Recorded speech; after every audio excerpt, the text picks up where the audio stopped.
সময়ৰ আৰব জাতি, সেই সময়ৰ আৰব দেশ এনেকুৱা আছিল, ডাঙৰ ডাঙৰ সাহিত্যিকসকল আছিল এই উকাজ মেলাত, যিসকলৰ কবিতা বছৰটোৰ শ্ৰেষ্ঠ কবিতা বুলি বিবেচিত হৈছিল। তেওঁলোকৰ কবিতাবিলাক বাইতুল্লাহ, সেই সময়ত বাইতুল্লাহ তেওঁলোকে কিন্তু তৱাফ তেতিয়াও চলি আছিল। তেতিয়া বাইতুল্লাহত মূৰ্তি পূজা হৈছিল, কিন্তু সেই সময়ত তৱাফ চলি আছিল, তৱাফ কৰি আছিল। আৰু বাইতুল্লাহ চবতকৈ ডাঙৰ বস্তু বুলি, বাইতুল্লাহ সন্মানী বস্তু বুলি তেওঁলোকে সেই সময়ত মানিছিল। আৰু সেই বাইতুল্লাহৰ দেৱালত শ্ৰেষ্ঠ কবিতাবিলাক তেওঁলোকে আঁৰি থৈছিল। তাক মুআল্লাকাত কবিতা বুলি কয়, মুআল্লাকা পয়েট্ৰি, মুআল্লাকাত পয়েমছ। 7জন মুআল্লাকা কবি আছে। এই মুআল্লাকা কবিবিলাকৰ নাম আছিল, চবতকৈ শ্ৰেষ্ঠসকলজন আছিল ইমৰুল কাইছ, চবতকৈ ডাঙৰ কবি আছে।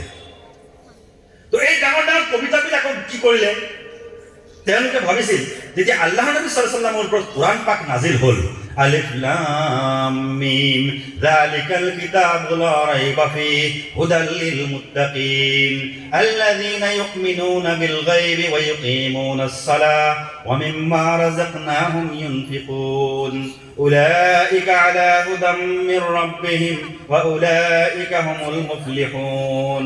কোৰাণ পাকৰ এটা সৌন্দৰ্য, য'ত চাবা আপুনি উন, মুন, তুন, সুন, এই যে কাফিয়া, এই যে পদ্য, এই যে পদ্যাকার, কোরআন পাকের এটা কি, এটা মহিমা, কোরআন পাকের এটা মুজিজা।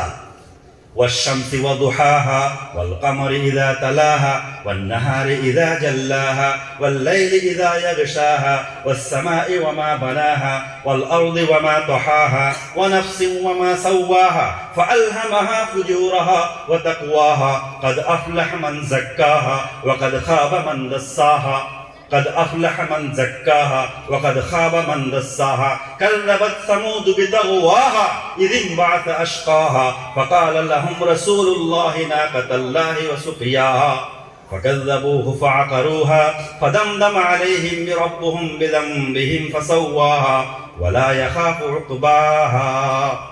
শেষলৈকে কি, প্ৰথমতে আৰম্ভ হ'ল হা দি, শেষলৈকে হা, তাত বেলেগ নাই।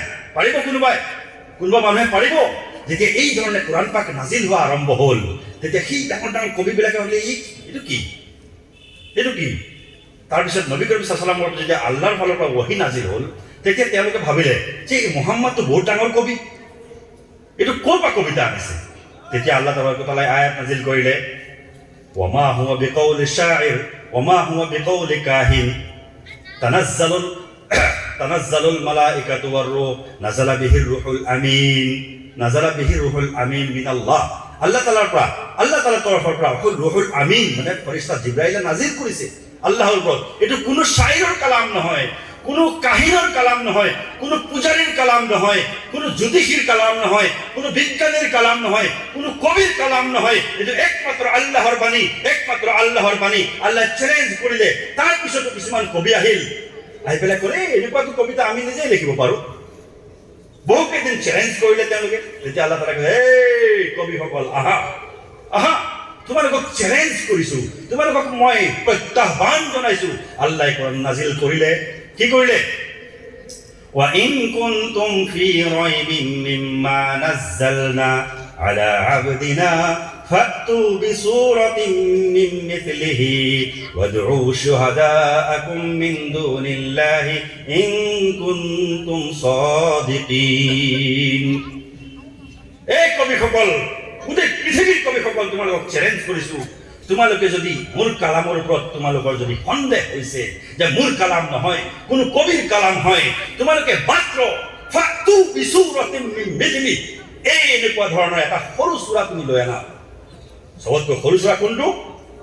ওয়াল আসর ইন্নাল ইনসানা লাফি খুসর ইল্লাল্লাযিনা আমানু ওয়া আমিলুস সালিহাত ওয়া তাওয়াসাউ বিল হাক্কি ওয়া তাওয়াসাউ বিস sabr। এই সৰু সূৰাটোৰ সমান এটা সূৰা লৈ আহা। ফাতু বিসূৰাতিন মিন মিথলি, ইয়াৰ নিচিনা এটা সূৰা লৈ আহা।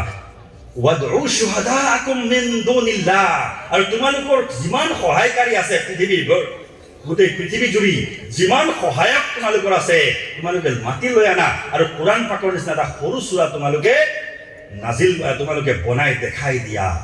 ইন কুনতুম সাদিকিন, তোমালোকে যদি সত্যবাদী হোৱা, তোমালোকৰ দাবীত যদি তোমালোক সত্য হোৱা, সৰু এটা চূড়া বনাই দেখাই দিয়া। তাৰপিছত কি ক'লে? ইন কুনতুম সাদিকিন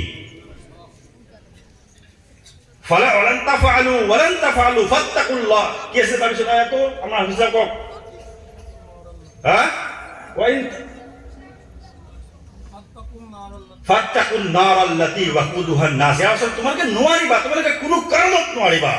গতিকে যদি তোমালোকে নোৱাৰা, তোমালোকে আল্লাহৰ আয়াত, আল্লাহৰ কোৰআনৰ প্ৰতি, আল্লাহৰ নাৰ, আল্লাহৰ দুজক, আল্লাহৰ আযাবৰ পৰা তোমালোকে ভয় কৰা আৰু এই কোৰআন পাকক মানি চলা।